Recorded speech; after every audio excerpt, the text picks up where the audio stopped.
Inštitut omogoča diagnostiko in genetsko svetovanje družinam z genetsko pogojenimi boleznimi.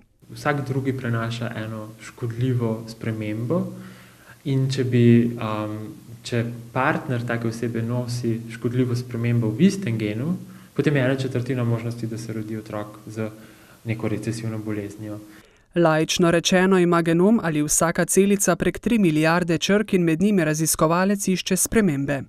Pred 10 leti smo na dan lahko prebrali recimo 1000 črk. Če imaš 3 milijarde črk, bo trajalo zelo dolgo časa, preden boš odkril neko spremembo, če ne veš, kam iskati.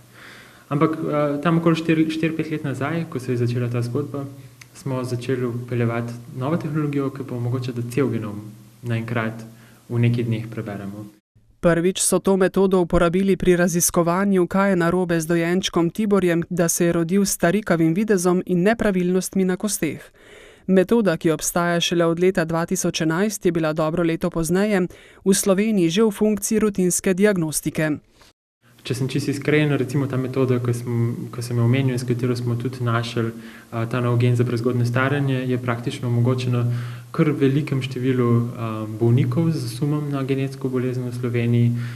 In v Sloveniji smo bili med prvimi v Evropi, ki smo to tehnologijo ponujali tudi v redni klinični praksi, ko smo jo ponujali našim pacientom prav v smislu diagnostike. V svetovalni genetiki je ključno to, da imajo pari pri načrtovanju potomcev možnost dobiti podatke o nevarnostih glede hudih recesivnih bolezni, ne pa, na primer, izbirati, kakšne oči naj bi imel novorojenček, je dejal 33-letni doktor znanosti, ki je od svojega 12. leta predan genetiki.